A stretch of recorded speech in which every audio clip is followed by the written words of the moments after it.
Chapter 3 of Death and Disorder, A History of Modern England from 1485 to 1690 by Ken Macmillan. The chapter is entitled Protestants and Catholics 1547 to 1558. First section. Well, I'm not going to keep track of what's first, second, and third, Jose. This is the first section, and I don't know what the other I don't know what the other one's numbers or placement in the order will be. I'll just say new section when there's a new section. With the exception of the Pilgrimage of Grace, which, as we have seen, was not entirely motivated by religion, reactions to religious reform under Henry VIII had not brought about much disorder in England. The same cannot be said of reforms during the mid-Tudor period. Almost immediately upon accession of Edward VI, both church and state moved decisively towards Protestant religious reform. These reforms were met with considerable resistance, especially in the Catholic stronghold of Cornwall in southwest England. For instance, in 1548, the task of removing Catholic symbols throughout Cornwall was given to Archdeacon William Body. When in April of that year Body tried to confiscate church property in Helston, he was confronted by an angry mob and stabbed to death. The two men most directly involved in Body's murder, William Kylter and Pasco Trevian, were found guilty of treason and hanged, drawn, and quartered, while several others were merely hanged. The following year, Archbishop Cranmer's English language and Lutheran-leaning Book of Common Prayer became England's official book of worship and was required to be used in all parishes beginning on Whit Sunday in early June. This order prompted hundreds of Cornish men who feared for the loss of their religion and their Cornish language, led by Sir Humphrey Arundel, to gather and protest the government's policy and demand that the traditional Catholic Mass be spoken in Latin.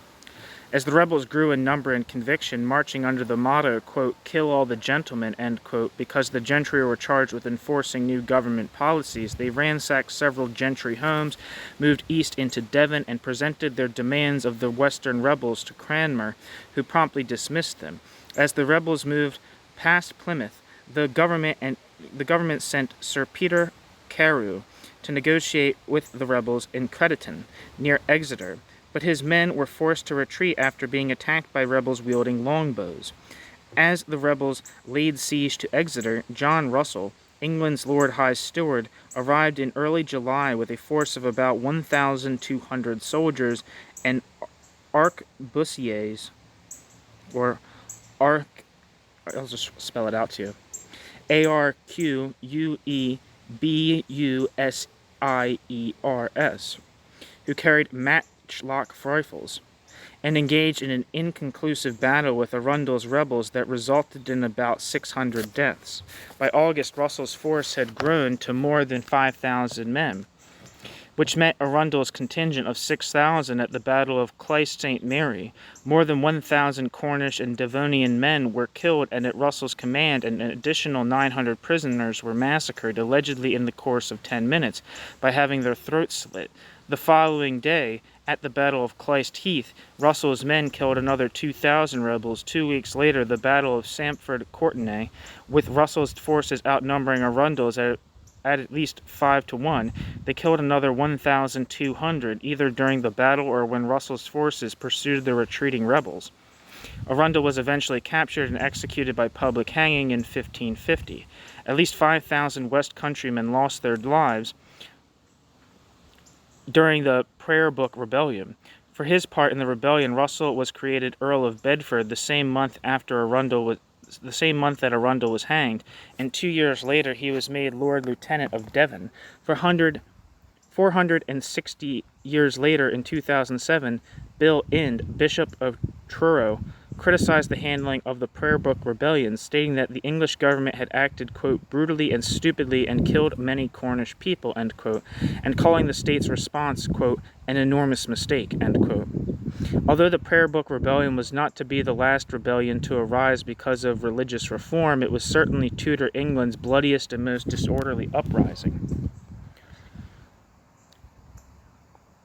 Discussion question 3.1. Why do you think that Russell, acting on behalf of the Tudor state, reacted so harshly to the West Country rebels, rather than trying to end the rebellion through more peaceful means.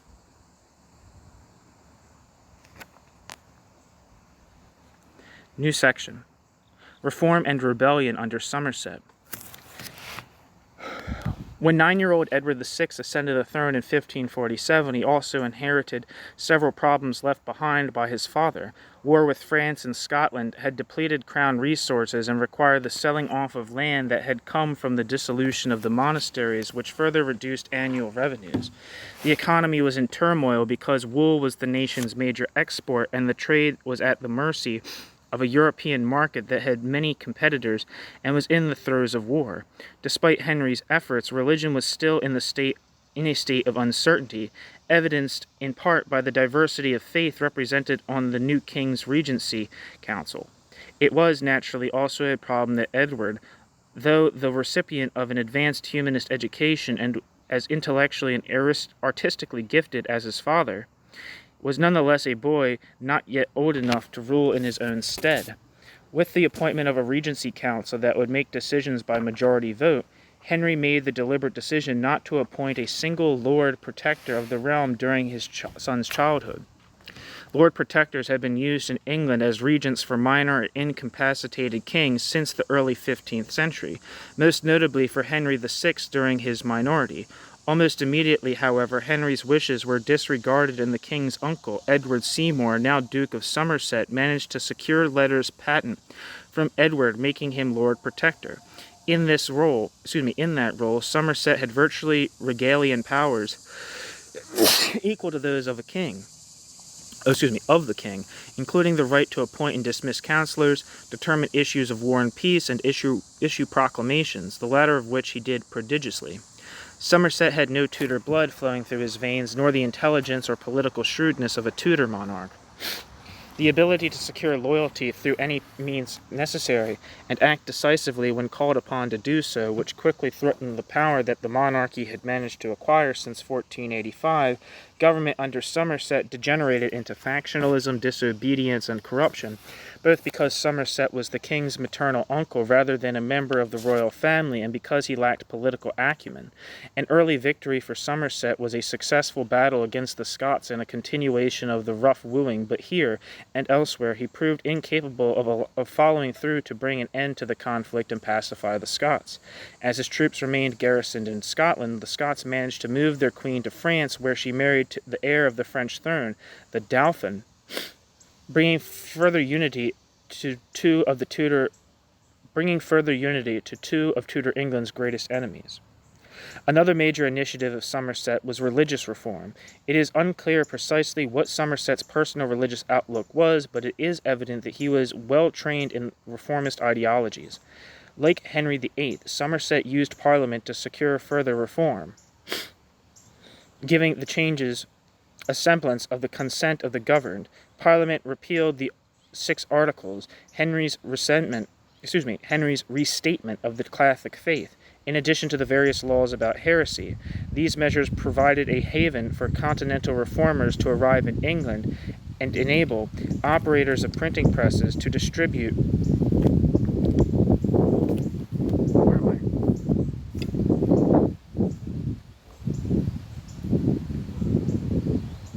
English-language versions of the Bible and the central writings of Protestant reformers, which soon came to dominate debate in the English universities. In 1547, Parliament also dissolved the chantries, the religious houses whose priests were responsible to pray for those souls in purgatory. In 1549, Parliament passed an Act of Uniformity which ordered parishes to use a new Book of Common Prayer produced by Archbishop Cranmer. Priests were also allowed to marry, a tenet of Lutheranism that had been explicitly forbidden by Henry. Somerset also purged the episcopal bench of Catholics such as Stephen Gardiner, one of the chief supporters of Henrician supremacy, and the Catholic-leaning 6 Articles, who had provided a counterpoise to the more aggressive reform measures of Cranmer and Cromwell. Gardiner was imprisoned in the Tower of London for the remainder of Edward's reign. New bishops with reformist tendencies, such as Nicholas Ridley, were appointed to fill the bench, while other reformers, such as Hugh Latimer, were given prominent positions as court preachers. Ultimately, these new measures, though causing little disruption among the majority of the populace, pleased few on the extremes. Catholics wanted, at the very least, a return to the religion of Henry VIII, while Protestants imbued with continental ideas emanating from Switzerland and Geneva pushed for additional reform along Calvinist lines. The changes in religion merged with the various economic concerns to realize two key rebellions in 1549. First of these was the Prayer Book Rebellion that took place in Cornwall and Devon, which, as we have seen, was dominated by Catholics who wanted the traditional Latin Mass and Bible, the return of the 6 Articles, and the end of renewed bouts of iconoclasm caused by the recent reforms. There's a picture here of Henry VI, circa 1547, from the workshop of Master John, and he looks like a little English boy.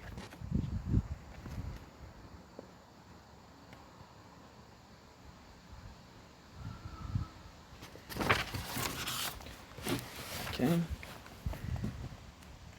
Another series of rebellions fomented in Norfolk, caused largely by the ongoing process of enclosure. This was the effort of landlords, with the permission of Parliament, to fence in common lands, denying tenants the ability to graze animals or gain access to water to irrigate their crops. As farmers increasingly could not survive without these resources, the wealthy began engrossing, buying up land so that they could raise sheep. Wool was still one of England's few profitable enterprises, but it was also one that did not help to feed the increasing population of 16th century England, nor stem the rise of inflation caused by the food shortage resulting from poor harvests. These grievances led in July 1549 to Kett's Rebellion. Its leader, Robert Kett, was actually a landlord who had enclosed his land, but upon hearing of his tenants' grievances, he joined their cause and tore down his own fences before moving on to those of others. The rebels, numbering around 16,000, wanted better rental terms, the end of enclosure, the restoration of traditional common rights of grazing, and in some instances a radical demand to end private land ownership. The simultaneity of the West Country and Kett's Rebellion revealed the ineptitude of Somerset, who, it was believed by his detractors, lacked the strength of character to put the uprising down. Somerset initially appeared sympathetic toward the rebels, encouraging a series of negotiations with offers of amnesty and redress of grievances in exchange for the laying down of arms. This pacifist response was particularly galling to John Dudley, the Earl of Warwick, who claimed that Somerset's cowardly actions bordered on treason. With the help of other privy councillors, Warwick secured a commission from Edward to command a 14,000-man army to deal with the Kett rebels in a manner Somerset seemed unable or unwilling to do. In the end, more than 3,000 rebels were slaughtered in battle, around 50 were executed, and Kett was hanged in chains, a common punishment for treason. As we have seen, the West Country rebels were treated in a similarly heavy-handed manner. By the end of August 1549, both rebellions were over, the rebels decisively defeated. Warwick's rise also signaled Somerset's fall. Once the rebels had been dealt with, Somerset was arrested largely because of his incompetence and his passive response to the uprising, and though allowed to remain on the council, was stripped of his title as protector in 1549. In all but title, Warwick soon became Duke of Northumberland, essentially stepped into the protectorship through his appointments as Lord President of the Council, which placed him at the head of the king's body of advisors and master of the household, which gave him control over the functioning of the royal court. In October 1551, Somerset was accused, probably unjustly, of scheming to overthrow Northumberland and was executed for treason in January 1552. Discussion question 3.2. Why do you think Somerset chose to negotiate with the rebels rather than, in typical Tudor fashion, violently ending the rebellion?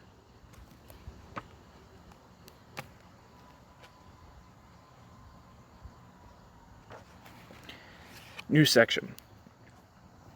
Reform and succession under Northumberland.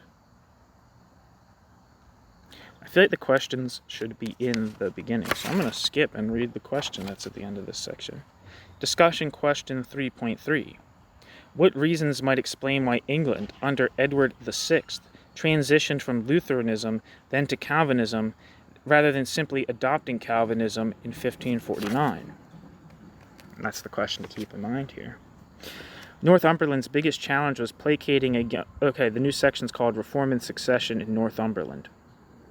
Northumberland's biggest challenge was placating a young king who, though uncommonly frail of body and frequently ill, was now a precocious and headstrong teenager within a few years of coming into his majority. In particular, Edward had made it clear that he was a Protestant and wanted even further reform than Somerset had accomplished. This expectation resulted in another rash of religious reforms, starting with the Ordinal in 1550, a book containing the procedures used in the ordination of priests and consecration of bishops. Taking a distinctly Calvinist position, the Ordinal ensured that priests became mere ministers who were now expected to wear a simple black gown that signified their position as teachers of the gospel. This visibility contrasted with the ornate vestments worn by Catholics. A new prayer book and act of uniformity removed stone altars from the church to be replaced by simple wooden communion tables. Nonconformity and failure to attend church regularly was punishable by fines and imprisonment. Finally, Northumberland saw to the production of 42 Articles of Faith, 1553. Hold on 1 second. What? I'm sorry. Do you have a prescription at Giant? No. Okay. Sorry. Finally, Northumberland saw to the production of 42 Articles of Faith, 1553, a reformed document that supported Luther's justification by faith alone, and the Calvinist doctrine of predestination, emphasized the end of Mass and the symbolic rather than transubstantiative nature of the Lord's Supper, and reduced the sacraments to those of baptism and Eucharist.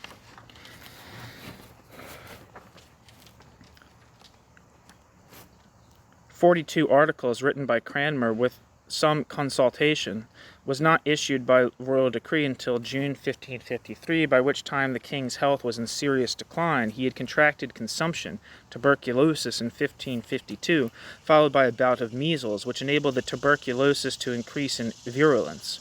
By March 1553, the king was dying. This presented problems for Northumberland, who had invested a great deal of effort and political capital pushing through Edward's religious reform, which was still so new that it had not even taken effect throughout most of the country.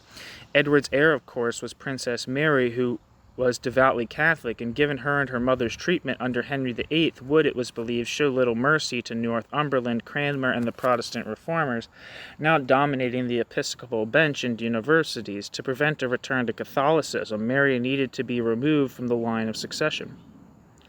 Historians are uncertain about the precise actions taken by Northumberland and Edward in devising a new line of succession to the crown. Some suggest that Edward felt strongly about preserving Protestantism in the realm, believed his two sisters were in fact illegitimate regardless of their return to legitimacy in 1543, and recruited Northumberland to help effect his desires for a Protestant heir to the throne.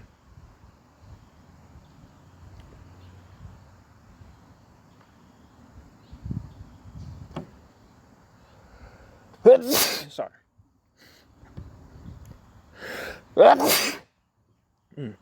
Others hold that Northumberland styled himself as a kingmaker and created a master plan that he presented fait accompli to Edward.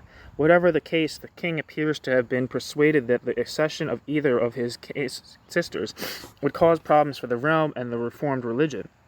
Mary's case as a Catholic was rather obvious, but there was also concern that Elizabeth, who was more likely to support Protestantism, would marry a foreign prince, probably a Catholic, who would become king, as was then the custom, and place both the laws of the realm and the reform of religion in jeopardy.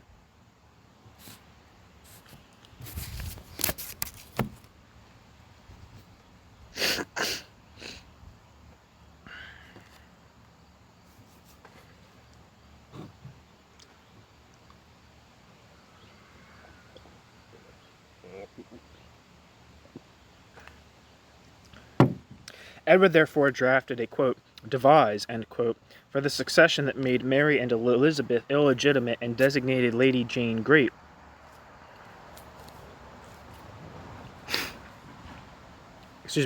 designated Lady Jane Grey, the granddaughter of his Aunt Mary, as heir. In so doing, Edward deliberately passed over not only his half-sisters, but also Mary, Queen of Scots, daughter of his Aunt Margaret, and Jane's mother Frances, Duchess of Suffolk. In many ways, Jane was a good choice. She was intelligent, a daughter of Tudor blood, and educated in the style of Protestant humanism.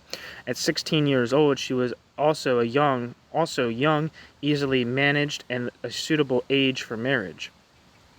In May 1553, Northumberland contrived a marriage between his son Guildford and Jane, which lends some support to the argument that the, quote, devise was, end quote, was of the Duke's making. The union would have made Guildford King of England, jure ex oris.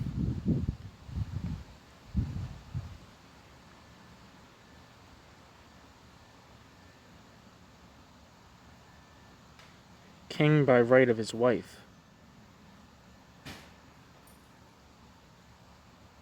That's what jure ex oris means. King by right of his wife. Anyway, the union would have made Guildford King of England, jure ex oris, upon Jane's accession, established their children as heirs to the throne, and positioned Northumberland well in the new administration. Jane, in all likelihood, was unaware of the master strategy at work and was innocent of later claims that she actively sought the throne. On June 21st, Edward issued the, quote, devise, end quote, by letters patent, making it a public document, and it was signed by more than 100 important men, including the entire Privy Council, judges, nobles, and bishops. Edward died on July 6, but his death was kept secret for 4 days, allowing Mary sufficient time to escape into the arms of Catholic supporters. Meanwhile, Jane was proclaimed queen by her supporters in London on July 10th and resided in the Tower of London awaiting her coronation. What Edward, Northumberland, and many of England's officers of state did not anticipate was the widespread support for Mary throughout the country. To most people, Mary was the legitimate heir, so named by Henry VIII, whereas Jane was little known and did not fit naturally into the line of succession. Moreover, Mary was Catholic, which, given the relative novelty of Protestantism and the protests it had caused in certain parts of the realm, was considered to be a significant factor in her favor, especially by the nobility. In the 16th century mindset, Mary's only negative quality was that she was a woman in a society that generally deemed women unfit to rule. But she was only 37 years old, for the first time in her life an excellent candidate for marriage. Could be supported in her rule by a husband and still had a chance of producing a male heir. Armies in support of Mary and Jane moved to intercept each other. In the meantime, the Privy Council and many others reversed their position, disregarded the, quote, devise, end quote, and gave their support to Mary. At Cambridge, Northumberland learned of the council's reversal and offered his support to Mary, but it was too late. Northumberland was arrested, as were Guildford and Jane, and Mary entered London triumphantly as queen on July 19th. The, quote, reign, end quote, of Lady Jane Grey, which is not officially recognized in the English royal line, was only 9 days. Northumberland was executed for treason the next month. Although Jane and Guildford were both convicted of treason, their death sentences were suspended, at least for a while.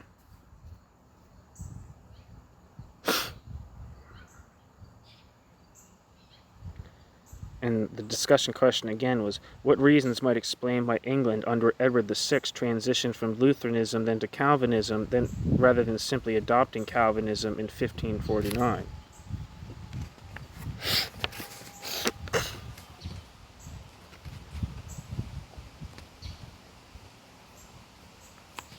New section. Let's see what the question is for this section.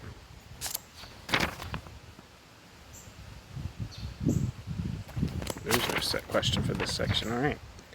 England's first female monarch. Though possessed of her father's intelligence and temper, where do we start on? What pages do we start on? 36. Okay, 53. Trying to read 10 pages of us sitting. England's first female monarch. Though possessed of her father's intelligence and temper, Mary's disaffected childhood as the estranged and illegitimate daughter of Henry VIII, tucked quietly away from court in disgrace, also meant she lacked several early advantages enjoyed by her siblings. Before about 1527, Mary was well educated along humanist lines, reading the works of More, Erasmus, and others, after which her education declined. She was humiliatingly forced to submit to the parliamentary acts that bastardized her, removed her from succession in favor of her half-sister and then half-brother, and recognized her father as supreme head of the church. Even upon her return to succession in 1544, Mary was a poor candidate for marriage because no foreign potentate could take a chance on her potentially tainted bloodline. During her brother's reign, Mary navigated a treacherous path as she steadfastly refused to accept Protestant reform, especially in her own household.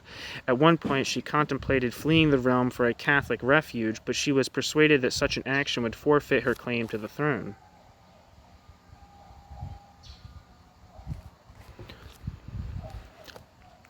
Once Mary became queen, she knew she needed a strong and practiced counsel by those supportive of her Catholic faith, but also that Mary needed to show some restraint in removing all of Edward's officers of state. Mary appointed Stephen Gardiner, the Bishop of London, who had been languishing in the Tower, as her Lord Chancellor. This appointment brought Henrician experience to an inner circle that, for stability, also continued to employ some Edwardians. When Mary called Parliament, its first step was to reinforce the 1544 succession and declare the validity of her parents' marriage. These measures served to suppress any doubters who might continue to question her right to rule.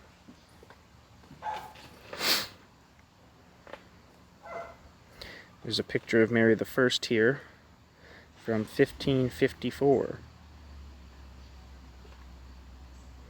And she looks quite grim.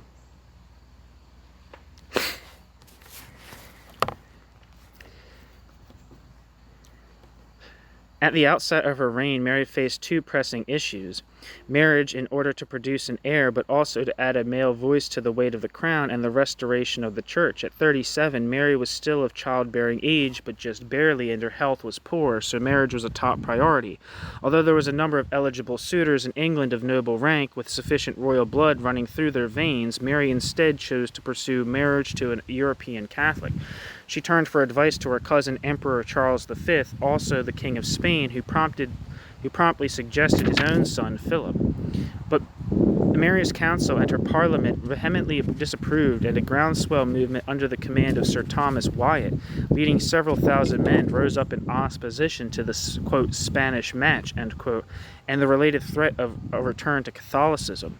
With the active support of the residents of London, who repelled Wyatt's forces at London Bridge and prevented the rebels from taking the capital, the rebel army eventually broke up. Wyatt surrendered and was executed along with nearly 100 followers who were hanged, drawn, and quartered. Because her father and uncles had joined the rebels, Lady Jane Grey and her husband were also executed on February 12, 1554.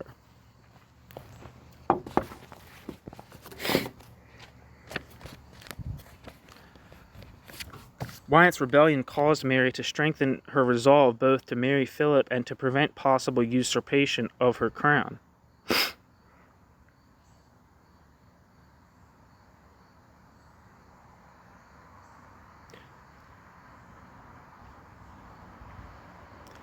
She imprisoned Elizabeth, her Protestant-leaning half-sister, in the Tower on suspicion of conspiracy with Wyatt. Elizabeth survived only because there was no direct evidence of complicity. The despised marriage to Philip took place in July 1554. Philip remained in England as king jure exorus for about a year, during which time there was excited rumors of a pregnancy, which turned out to be false. Philip went back to Spain in 1555 and returned to England only once in 1557. By then, King of Spain, Philip had declared war on France and demanded English support. Despite Parliament's objections to the war and an economic situation that could ill afford it, Mary obeyed her husband and sent an army into an expensive conflict that ultimately saw the loss of the port of Calais, England's last vestige of empire on the continent. I'm assuming that's what it's called. It's the port of Calais, it says, It's spelled Calais. The second major issue of Mary's reign was the restoration of the Roman Catholic Pope and the Mass to England, an eventuality that was signaled by the appointment of Gardiner as Chancellor and when her marriage plans to Philip were announced. Mary, after all, had been raised Catholic, and her cousin, Emperor Charles V, was an extremely active figure in the, quote, universal Roman Inquisition, end quote, that saw the persecution of thousands of Protestant heretics.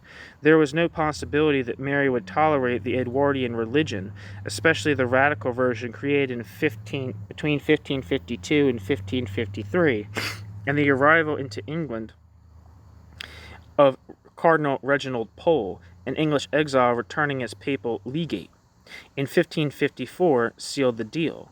Following the precedent of her predecessors, Mary knew that she needed to rely on Parliament to gain the consent of the governed. Parliament dutifully repealed the Edwardian legislation that introduced the Book of Common Prayer and Act of Uniformity, reversals that do not appear to have caused the legislature much concern. But there was a problem with the restoration of monastic lands, as most of these had new owners, many of whom were parliamentarians themselves. As a concession, Pole secured a papal dispensation that allowed the owners to retain their lands in exchange for a restoration of Roman Catholicism. As usual, there was little opposition from the general populace to the return to Catholicism. Edwardian reforms had been slow to creep into many parts of the realm, such that a number of churches experienced little or no change. Elsewhere, the restoration was cheered by those who had begrudgingly accepted the changes wrought by Edward's counselors. Altars were restored and vestments and images returned. The bigger problem was the hardcore Protestant reformers who had taken up key posts in the episcopacy and the universities. None could be allowed to remain in their current positions because their ability to spread sedition would have undermined the restoration. There was also a requirement that these men recant their beliefs and convert back to the truth faith, Catholicism, and that they acknowledge the supremacy of the Pope. Here Mary was merciful in that she allowed about 800 Protestants to leave England voluntarily rather than convert, an exodus known as the, quote, Marian exile, end quote. Many leaders of English Protestant reform left for Geneva, Zurich, and Strasbourg, where they worshipped freely in communion with others of the Reformed faith using the 1552 Book of Common Prayer. Yet some chose not to leave, and others needed to be made an example of. Among the best known of these are the, quote, Oxford martyrs, end quote, Nicholas Ridley and Hugh Latimer. After refusing to recant, they were burned at the stake in 1555. See Voices of the Past, The Burning of the Oxford Martyrs, which I guess is going to be at the end of this chapter. Thomas Cranmer expressed several recantations of his Protestant views and fully accepted Catholicism after his trial and conviction, but later regretted his recanting, which resulted in him being burned at the stake 6 months after the execution of Ridley and Latimer.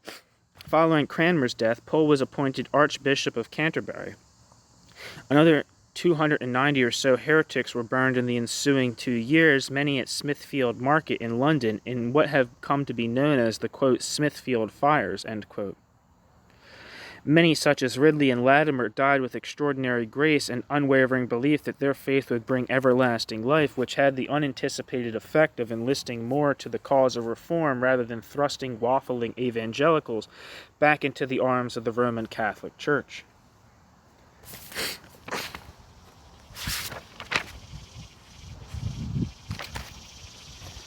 Death and reputation. New section, Death and reputation. In 1558, Mary believed that she was pregnant, the result of a spousal coupling, when Philip had briefly returned to England in 1557. Mary was so convinced of her pregnancy that she decreed in her will that Philip would serve as regent during the minority of their child. It turned out, however, that Mary was probably suffering from ovarian or uterine cancer that gave false symptoms of pregnancy. Convinced that Mary was dying and hoping to avoid another dynastic struggle for the throne that had inaugurated Mary's reign, her counselors urged her to acknowledge Elizabeth as her successor, which she did. Between May and November 1558, Elizabeth slowly gathered courtiers and began preparing for the day when she would become queen. Mary died on November 17, 1558, and fortunately for Elizabeth, Cardinal Reginald Pole, England's last Catholic archbishop, died the same day. As a result of ordering the burning of Protestants, Mary had been given the epithet, quote, bloody, end quote, as a title that, when viewed in the broader context of the history of the Inquisition, was unearned. Elsewhere in Europe, the numbers of executions were far higher, and even Henry VIII, often through Thomas More, and later Elizabeth, took their fair share of heretics' lives. Mary, by contrast, has suffered at the hands of both historians and early modern antiquarians, most notably the martyrologist John Foxe in his famous Acts and Monuments, better known as the Book of Martyrs.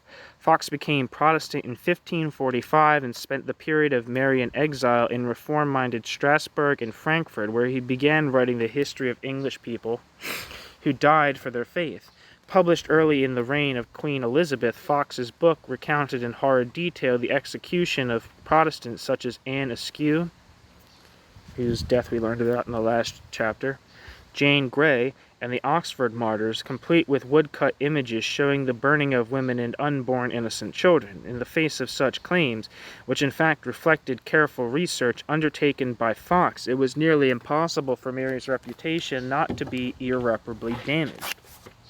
Historians sometimes refer to Edward VI and Mary I, a sickly child king and a sterile king, as the, quote, little Tudors, end quote, a term that has the effect of diminishing the accomplishments of their reigns. This is perhaps understandable when considering the long and titanic reigns of the Tudors who preceded and succeeded them, Henry VIII and Elizabeth I.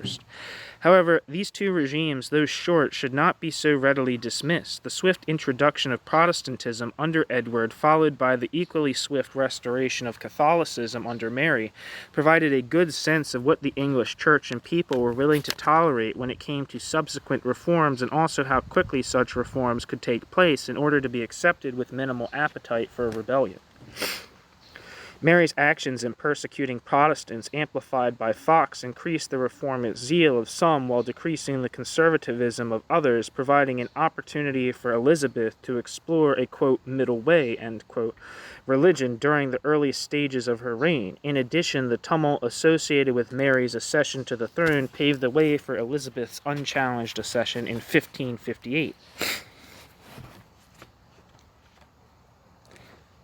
This is a discussion question. Discussion question 3.4. In what ways did Mary's gender work for and against her during her lifetime? All right.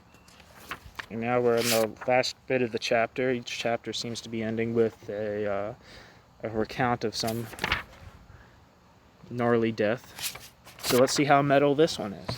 Okay. Voices of the Past, the burning of the Oxford martyrs. Among the first to die during the Marian persecution of Protestants were the so-called Oxford martyrs: Nicholas Ridley, Bishop of London; Hugh Latimer, Bishop of Worcester; Thomas Cranmer, Archbishop of Canterbury, who were all prominent leaders of the Protestant Reformation. All three were tried by Catholic officials at the University of Oxford and were burned at the stake at Broad Street, Oxford, where a metal cross still marks the site of their martyrdom.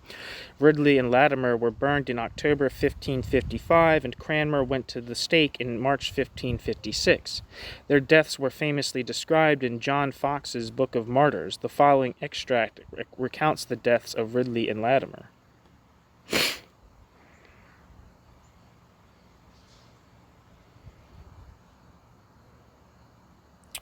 And there's an image here called The Execution of Ridley and Latimer from John Foxe's Book of Martyrs. And it's like looks like a woodcut. Maybe it's not a woodcut. I don't know anything about art. What the hell am I saying? Yeah, but they're like, as opposed to like a lot of images that you see of like witch burning, at least in like popular culture or whatever, where like the person's body is kind of like, on top of the fire, and then the fire creeps up. It looks like these guys are literally like almost buried up to the waist or like the belly button in like piles of wood that are like stacked like not in the way like a bonfire would, where you have like the pieces of wood like propped up in like a diagonal angle and they're all balancing each other out. They're stacked up like the um like the wood on like some Lincoln logs, or like the way that like wood is stacked up when you build like a house, which is kind of interesting because that's not usually how I'm familiar with seeing it. Any Hoosier, let's read this thing and let's finish this goddamn chapter. Mr. Latimer, after remaining a long time in the Tower of London, was transported to Oxford with Cranmer and Ridley. He remained imprisoned until October, and the principal objects of all his prayers were three: that he might stand faithful to the doctrine he had professed, that God would restore his gospel to England once again, and preserve the Lady Elizabeth to be queen, all of which happened. Dr. Ridley, the night before execution, was called very facetious. He had himself shaved and called his supper a marriage feast. He remarked upon seeing Mr. Irish, the keeper's wife, weep, quote, "Though my breakfast will be somewhat sharp, my supper will be more pleasant and sweet," end quote. The place of death was on the north side of the town, opposite Balliol College. Dr. Ridley was dressed in a black gown, and Mr. Latimer had a long shroud on, hanging down to his feet. Dr. Ridley, as he passed Bocardo, looked up to see Dr. Cranmer, but the latter was then engaged in disputation with a friar. Bocardo is says in a footnote, is a prison, an Oxford prison that housed the martyrs until their execution. When they came to the stake, Mr. Ridley embraced Latimer fervently and bid him, quote, "Be of good heart, brother, for God will either assuage the fury of the flame or else strengthen us to abide it," end quote. He then knelt by the stake, and after earnestly praying together, they had a short private conversation. Dr. Smith then preached a short sermon against the martyrs who would have answered him, but were prevented by Dr. Marshall, the vice-chancellor. Dr. Ridley then took off his gown and tippet, fur scarf, and gave them to his brother-in-law, Mr. Shipside. He gave away also many trifles to his weeping friends, and the populace were anxious to get even a fragment of his garments. Mr. Latimer gave nothing from the poverty of his garb, was soon stripped to his shroud, and stood venerable and erect, fearless of death. Dr. Ridley being unclothed to his shirt, the smith placed an iron chain about their waists, and Dr. Ridley bid him fasten it securely. His brother, having tied a bag of gunpowder around his neck, gave some also to Mr. Latimer. Dr. Ridley then requested of Lord Williams to advocate with the Queen the cause of some poor men to whom he had, when bishop, granted leases, but which the present bishop refused to confirm. A lighted faggot was now laid at Dr. Ridley's feet, which caused Mr. Latimer to say, quote, "Be of good cheer, Ridley, and play the man. We shall this day, by God's grace, light up such a candle in England as I trust will never be put out," end quote. When Dr. Ridley saw the fire flaming up towards him, he cried with a wonderful loud voice, quote, "Lord, Lord, receive my spirit," end quote. Master Latimer crying as vehemently on the other side, quote, "O Father of heaven, receive my soul," end quote, received the flame as he were embracing of it. After that he had stroked his face with his hands, and as it were bathed them a little in the fire. He soon died, as it appeareth, with very little pain or none. But Master Ridley, because the wooden faggots were over high built, the fire burned first beneath, being kept down by the wood, which when he felt, he desired them for Christ's sake to let the fire come unto him,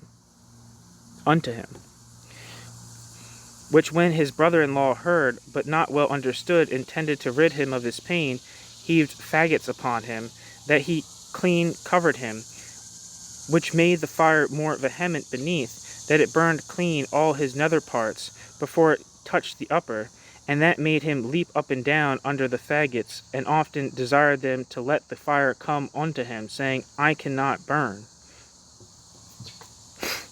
which indeed appeared well. for his legs were consumed by reason of his struggling with the pain. In all this torment he forgot not to call unto God still, having in his mouth, quote, Lord, have mercy upon me. Let the fire come unto me. I cannot burn, end quote. And when the flame touched the gunpowder, he was seen no more. Surely it moved hundreds to tears to behold the horrible sight, for I think there was none that had not clean exiled all humanity and mercy, which would not have lamented to behold the fury of the fire so rage upon their bodies. Well, dead they are, and the reward of this world they have already. What reward remaineth for them in heaven, the day of the Lord's glory, when he cometh with his saints, shall shortly, I trust, declare. Source: John Fox, Acts and Monuments, London, 1563, Chapter 16.